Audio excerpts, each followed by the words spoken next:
కొన్ని రోజుల క్రితం చూసుకున్నట్లయితే ఐబొమ్మ రవి మన మీడియాలో ఒక పెద్ద హల్చల్ సృష్టించినటువంటి వ్యక్తి అనమాట. ఐబొమ్మ రవిని కేసు చేయడం అంటే తన సినిమాలన్నింటినీ పైరసీ చేస్తున్నాడు, తన మీద తనని కేసు చేసి జైల్లో వేసి రిమాండ్లో పెట్టి ఇవన్నీ జరగడం జరిగింది. ఒక మధ్యతరగతి కుటుంబం వాడికి మాత్రం ఐబొమ్మ రవి దేవుడేనండి. ఎందుకంటే వందలు వేలు పెట్టి సినిమాలలో థియేటర్లకు వెళ్ళి సినిమాలు అనేటువంటి కొంతమంది ఉన్నట్లయితే ప్రొడ్యూసర్స్ డైరెక్టర్స్ మా సినిమాని ఇలా అమ్ముకుంటున్నాడు అంటే ఫ్రీగా జనాలకు చూపిస్తున్నాడు అని చెప్పేసి వాళ్ళకి శత్రువు అవడం జరిగింది. కానీ మనం చూసుకున్నట్లయితే ఓటీలలో కూడా వేల రూపాయలు ఒక సినిమా చూడాలంటే 100-150 రూపాయలు అడుగుతున్నారు. అలాంటిది మనకు ఫ్రీగా చూపించిండు. తనని మాత్రం నేనేం తప్పుగా మాట్లాడట్లేదు. అలాగని చెప్పేసి ఫిల్మ్ ఇండస్ట్రీకి అన్యాయం చేసిందని చెప్పి కూడా నేనేమో అంటే మనకు న్యాయం చేసిందని చెప్పి కూడా సపోర్ట్ చేయడం లేదు. కానీ ఏంటి అంటే తనకి ఈరోజే ఒక అందిన వార్త ఏంటంటే తన రిమైండ్లో నుంచి బయటకు వచ్చేసి మీరు ఇక్కడే ఉండాలి, ఎక్కడికి వెళ్ళకూడదు, మీరు వస్తూ సైన్ పెడుతూ ఉండాలి అని చెప్పేసి అంటున్నారు.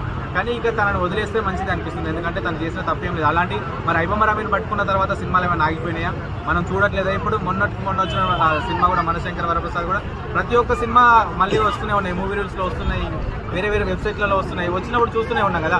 ఒక ఐబొమ్మ రవిని పట్టుకుని మొత్తం సినీ ప్రపంచం మొత్తం ఆ చేతుల్లో కంట్రోల్లోకి వచ్చేస్తుందని చెప్పేసి మీరు ఫీల్ అవ్వడము, అతన్ని ఆపేయడం ఇదంతా కాకుండా ఐబొమ్మ రవిని కాకుండా అసలు పైరసీయే బయటికి రాకుండా ఉండేటట్టు చేస్తే అప్పుడు మీరు చేయండి. తప్పకుండా ఒకే మనిషిని బట్టి పీడించడం కరెక్ట్ కాదు. ఈ మనిషిని ఇప్పటితో ఆపేసి ఇంకా తనని మొత్తం కేసు కొట్టేసి బయటకు తీసుకురావాలని ఒక జనాలుగా ఒక ఆడియన్గా నేను కోరుకుంటున్నాను. సో పైరసీ చేసింది కదా, అంత ఇంటెలిజెంట్ ఉన్నప్పుడు సైబర్ క్రైమ్ యూజ్ చేసుకోవచ్చు కదా, శిక్ష అని చెప్పేసి. ఇప్పుడు మీరు అంటున్నారు సైబర్ క్రైమ్ చేస్తే అరే సైబర్ క్రైమ్ ఎందుకు చేయాలి, ఇంకా వేరే చేయొచ్చు కదా అంటారు. అంటే మన దగ్గర ఏదో ఒకటి తన మీద ఒక నిందేయాలి అని చెప్పేసి ఒకటి చేస్తే ఇంకోటి చేయొచ్చు కదా, అది చేయకపోతే ఇది చేయొచ్చు కదా అని అంటూనే ఉంటాం. ఏదో ఒకటి చేసిండు కదా ఆయన. అంటే శిక్ష వేయకుండా గవర్నమెంట్ యూజ్ చేసుకోవచ్చు కదా అని చెప్పేసి అంటున్నారు. అది కూడా మంచి విషయం. ఎందుకంటే ఇంత టెక్నాలజీ ఇంత యూజ్ చేసుకునే అతన్ని మనం మంచి ఫీల్డ్లో తీసుకొని మనం యూజ్ చేసుకుంటే బెటర్ అనే ఆప్షన్ మీరు అన్నది నిజంగా వాస్తవము. అలాంటి వాళ్ళని మనం తీసుకొని మనం యూటిలైజ్ చేసుకోవడం బెస్ట్.